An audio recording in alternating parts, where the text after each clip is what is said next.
चांदी को साल भर में एक बार बड़े दिन में आप यहाँ निकालो, पूजा में निकालो, तो हम लोग संतुष्ट रहें कि हमने चांदी चढ़ाई या जो चीज चढ़ाई है वो चीज सुरक्षित है, तो उसका कोई अता पता नहीं है। तो श्रीमान मीडिया के माध्यम से मैं कलेक्टर साहब को, एसडीएम साहब को, तहसीलदार साहब को और मीडिया बंधु जो भी अच्छे लोग हैं सबको और जितने यात्री आते हैं उनको और प्लस वीरपुरा वाले लोगों से मैं एक प्रार्थना करूंगा, मेरा कोई निजी स्वार्थ नहीं है। और जिस दिन आपको ये लग जाए गजराज सिंह के 5 रुपए का अगर इस मंदिर से कोई स्वार्थ है, उस दिन मैं मेरा देह त्याग दूंगा, ये आपसे वचन लेता हूँ यहाँ से, और कभी इस मंदिर प्रांगण में नहीं आऊंगा। मेरा चवन्नी का कोई स्वार्थ नहीं है, लेकिन अगर यहाँ पे चोरवाड़ा हो रहा है, झूठ फैलाया जा रहा है और लोगों को गुमराह किया जा रहा है, यात्रियों का पैसा यात्रियों की सुविधा में नहीं लग रहा है, तो उसके खिलाफ तो मेरी सांसों में सांसें तब तक पर डे मैं यहाँ हाजिरी दूंगा और गलत के खिलाफ तो मैं आवाज उठाता रहूंगा।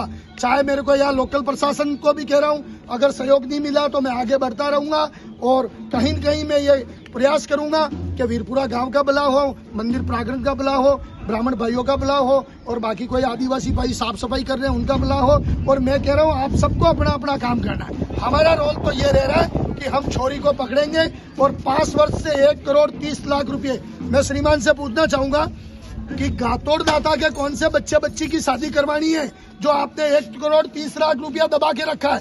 क्यों 1,30,00,000 रुपया निकाल के ना उसमें निर्माण कार्य में क्यों नहीं लगा रहे हो, विकास में क्यों नहीं लगा रहे हो?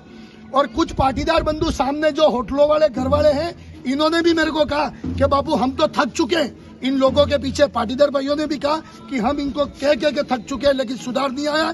अभी आप जो कर रहे हो उसमें हम आपके साथ हैं।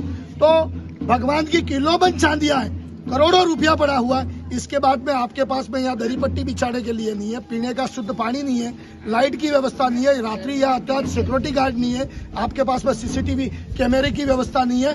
इसलिए मैं प्रशासन को फिर ये निवेदन करना चाहूंगा, जो व्यक्ति विशेष है जिसके पास पैसा पड़ा है उसके खिलाफ कड़ी से कड़ी कार्रवाई करे प्रशासन और वो पैसा निकाले। और उसके पीछे कौन शक्तियां लगी हुई है, उस व्यक्ति का उपयोग कौन कर रहा है, उस व्यक्ति को बेला फुटला के कौन शक्तियां लगी हुई है, कौन यहाँ पे व्यवस्थाएं बिगाड़ रहा है, उन सब के खिलाफ कड़ी कार्रवाई करें और यात्रियों को सुविधा मिले। और यथासंभव मेरा सहयोग मैं जीवित हूँ तब तक इस मंदिर को और यहाँ के ग्रामवासियों को रहेगा।